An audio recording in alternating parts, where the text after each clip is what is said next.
চালের মধ্যে কি প্রচণ্ড পরিমাণে পোকা হয়ে গেছে? পোকা আপনারা এত কিছু করছেন তবুও চালে থেকে বেরোচ্ছে না। আজ আমি এমন একটি টিপস বানিয়ে দেখাবো, সেকেন্ডের মধ্যেই চালে থেকে পোকা বেরিয়ে যাবে আর সারা বছর আপনারা চালটা ভালো করে রাখতে পারবেন, একটুও পোকা লাগবে না।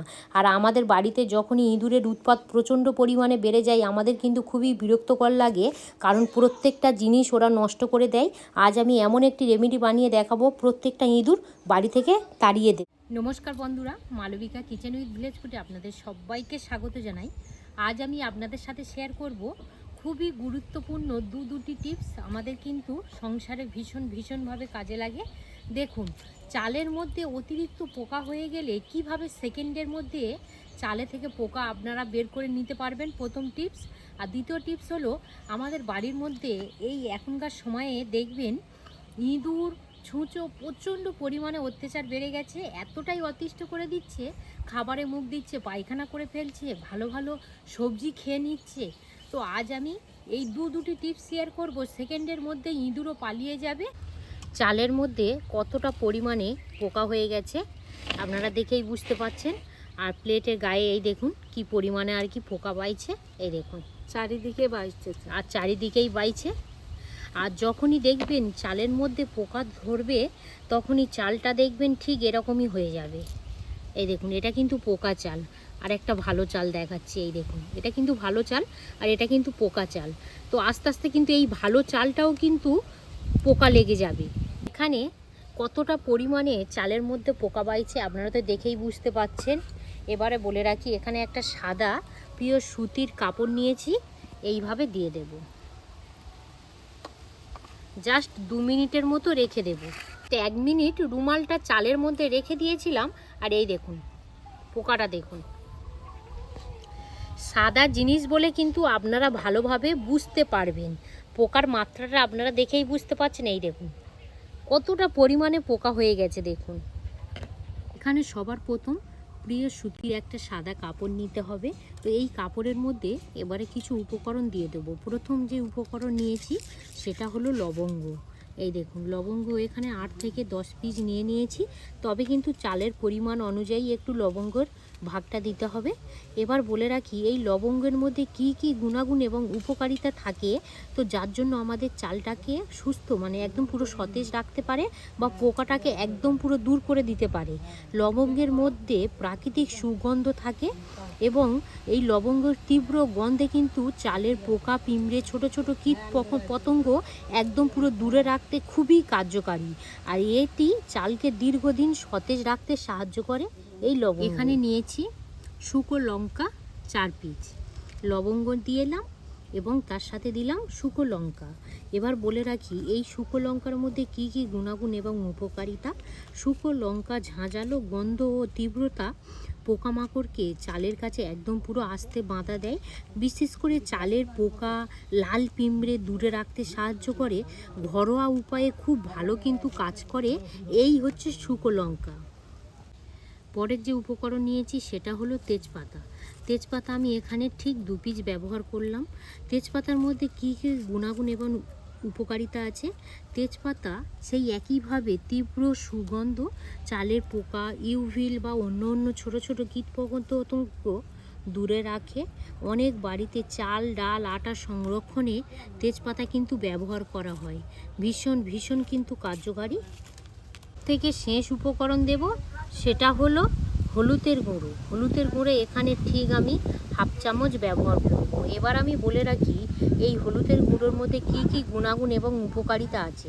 তেজপাতার মধ্যে বলছি, এই হলুদের গুঁড়োর মধ্যে কিন্তু প্রাকৃতিক গন্ধ বা অ্যান্টিব্যাকটেরিয়াল গুণ থাকে, চালকে পরিষ্কার রাখতে সাহায্য করে। আর্দ্রতার কারণে পোকা জন্মানোর সম্ভাবনা যেটা থাকে সেটা কিন্তু একদমই থাকবে না। আর এটি একটি নিরাপদ এবং প্রাকৃতিক ঘরোয়া উপায় এই হলুদ গুঁড়ো। তাহলে এখানে কি কি দিলাম, লবঙ্গ দিলাম, শুকনো লঙ্কা দিলাম, তেজপাতা দিলাম আর হলুদ গুঁড়ো দিলাম। তো রান্নার ঘরেই থেকে যায়। আমি ওই জন্য বললাম তো যে কটা উপকরণ দেব সব কটাই উপকরণ আমাদের হাতের কাছেই থাকে। এবারে যেটা করতে হবে, এইভাবে ভালো করে কিন্তু গেঁট মারতে হবে। একটা গেড্ডু দিলে হবে গো? হ্যাঁ, 2 কোণের কুড নিয়ে এইভাবে বেঁধে নেবেন।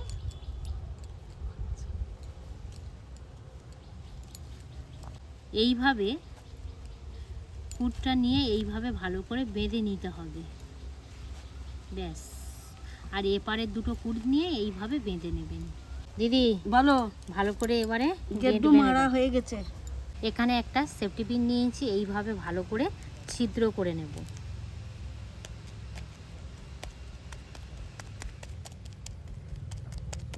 এবারে কি করবেন দেখুন, এইভাবে ভালো করে একটু জায়গা করে নেবেন, নিয়ে এটাকে যেটা আমি বানিয়েছি এইভাবে একদম পুরো দিয়ে এর উপর দিয়ে এইভাবে চাল দিয়ে দেবেন।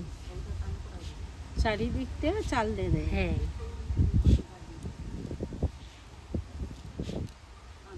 তুমি যা হাতের কাছে উপকরণ যা আছে সব দিয়ে দেখো, চালে একেবারে পোকা আর থাকবে না, না সব পোকা দূর হয়ে যাবে।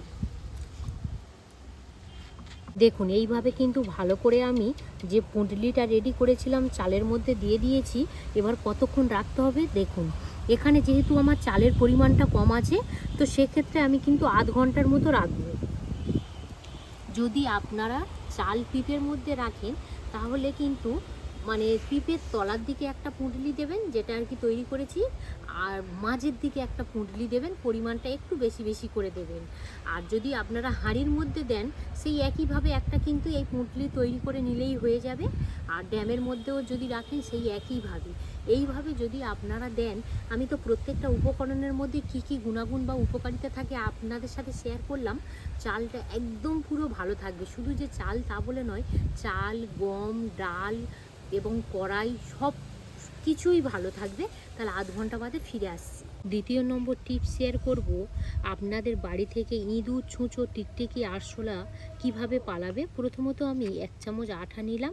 আটার পরিবর্তে কিন্তু আপনারা ময়দাও ব্যবহার করতে পারেন। উপকরণটা নিয়েছি সেটা হলো বেকিং সোডা, 1 চামচের 4 ভাগের 1 ভাগ। কিন্তু আমাদের হাতের কাছে থাকে। হ্যাঁ, এটাও যেটা বানাচ্ছি হ্যাঁ। এটাও সবসময় আমাদের হাতের কাছেই থাকে। এইভাবে ভালো করে আটার বেকিং সোডাটা মিশিয়ে নেব। ইঁদুর, ছুঁচো যে খাবারটা সব থেকে বেশি পছন্দ করে সেটা হলো চিনি। চিনির গন্ধে কিন্তু ওরা যেখানে থাকুক না কেন দ্রুত চলে আসে খাবার জন্য সেই খাবারটা। তো এখানে আমি 1 চামচ চিনি নিয়েছি, দিয়ে দেবো। উপকরণটা নিয়েছি, এটা কিন্তু মাস্ট দিতেই হবে, লঙ্কার গুঁড়ো। কাশ্মীরি রেড চিলি পাউডার কিন্তু ব্যবহার করলে হবে না। যে লঙ্কার গুঁড়ো খুব রাগ সেই লঙ্কার গুঁড়ো এখানে আমি 1 চামচ নিয়েছি, দিয়ে দেব। মোটামুটি মিষ্টি জাতীয় আমি এখানে চিনি ব্যবহার করলাম, আপনারা কিন্তু যাও কিছু ব্যবহার করতে পারেন। মিষ্টি জাতীয় কোনো খাবার কিন্তু ইঁদুর বা ছুঁচো বলুন খুব কিন্তু পছন্দ করে। এইভাবে ভালো করে প্রত্যেকটা উপকরণ মিশিয়ে নেব। জল দিয়ে খুব সুন্দর একটা ডো বানিয়ে নেব।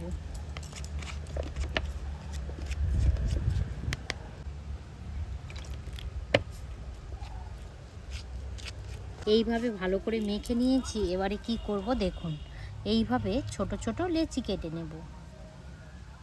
ইঁদুরের খাবার। ইঁদুরের খাবার। খাবার। এবার এই গুলটিগুলো আপনারা কিভাবে ব্যবহার করবেন বলে রাখি। দেখুন, আমাদের কিন্তু রান্নাঘরে গ্যাস ওভেনের তলায়, যেহেতু রান্নাবান্না করি খাবার দাবার একটু পড়ে থাকে, গ্যাস ওভেনের তলায় দেবেন। তলায় দিয়ে দিচ্ছি, ইঁদুর তো খুব আসে খাবার খেতে। ফ্রিজের তলায় দেবেন, তলায় একটা দিয়ে দিচ্ছে। এবং রান্নাঘরে যে পথ থেকে আর কি ইঁদুর, ছুঁচো যাতায়াত করে সেই পথেই এইভাবে একটা করে গুলটি ফেলে দেবেন। কিন্তু ইঁদুর চলাচল করে গো। এখানে একটা দিলাম। হ্যাঁ, এখানে একটা দিয়েছো। আর একটু জল রাখবেন না, জল যদি থাকে হয়তো খাওয়ার পর ঝাল লাগলো, জলটা খেয়ে নিল, তো জলটা একটু সরিয়ে রাখবেন বা চাপা দিয়ে রাখবেন। কি পরিমাণে ইঁদুরে মাটি তুলেছে দেখুন। তো ঠিক কিন্তু এই মাটির উপরে একটা গুলটি ফেলে দেব। দিদি বলো। কি পরিমাণে মাটিটা তুলেছে দেখো। মাটি খুব সুন্দর আর তুলেছে দেখো। একটা দিদি সেই কোণে দিয়ে দাও। সেই কোণে দিয়ে দেবো। হ্যাঁ হ্যাঁ হ্যাঁ হ্যাঁ, ঠিক জায়গায় ঠিক জায়গায় করেছে। দেখুন এখানে কি পরিমাণে গর্ত করেছে দেখুন দিদি। বড় একটা গর্ত আর ছোট একটা, এই ছোটর মধ্যে দিয়ে দিচ্ছি। হ্যাঁ হ্যাঁ, দিয়ে দাও। যদি আপনারা এইভাবে করেন, একবার করলে কিন্তু হবে না, সপ্তাহে 1 দিন করে অন্তত 2 থেকে 3 বার করে দেখুন। আপনাদের ঘর বলুন বা রান্নাঘর বলুন একটু বলে কিন্তু ইঁদুর, ছুঁচো কিছুই থাকবে না। আপনারা এইভাবে আমার মতো বানিয়ে একবার ব্যবহার করে দেখবেন। 15 থেকে 20 মিনিট বাদে ফিরে এলাম। তো এবার আমি দেখাবো, এই দেখুন যে পুঁটলিটা দিয়েছিলাম সেই পুঁটলিটা দেখুন। আর চালের মধ্যে দেখুন একটুও বলে কিন্তু পোকা লেগে নেই। এই দেখুন আমি চারিদিকটাই ঘুরিয়ে ঘুরিয়ে দেখাচ্ছি। কতগুলো পোকা ছিল গো, আর তো মোটেই পোকা নেই। না, জাস্ট এখানে 20 মিনিটের মতো রেখেছি, তাতেই কিন্তু খুব সুন্দরভাবে কাজ হয়ে গেছে। এই দেখুন, আপনারা দেখেই বুঝতে পাচ্ছেন। এটাকে এইভাবে তুলে নেব। বাজারে তো কেমিক্যাল মারা থাকে বলো, তাহলে বিশেষ করে বাচ্চাদের খেলে হ্যাঁ। সেটা আমাদের ক্ষতি শরীরের করে। জন্য ক্ষতি, ক্ষতি। এবং বয়স্করা থাকলে বা আমাদেরই সবারই। তো যদি আমরা এইভাবে ঘরোয়া যে পদ্ধতিটা আপনাদের সাথে শেয়ার করলাম, তাতে কিন্তু পোকা থাকবে না, চালটাও ভালো থাকবে। আর রোদে দিলে দেখবে কিছু পোকা চলে যায়, কিছু পোকা চালের থেকে মধ্যে যায়। মারা গিয়ে থাকে। সেই মারা পোকাগুলো আবার কিন্তু নতুনভাবে পোকার জন্ম নেয়। তো এই প্রসেসে আপনারা করে দেখবেন, ভীষণ ভীষণ সুন্দরভাবে রেজাল্ট পাবেন। আর শুধু যে চাল বলে তা কিন্তু নয়, গমের মধ্যে রাখতে পারেন, কড়াইয়ের মধ্যে রাখতে পারেন, যে কোনো ডালের মধ্যে রাখতে পারেন।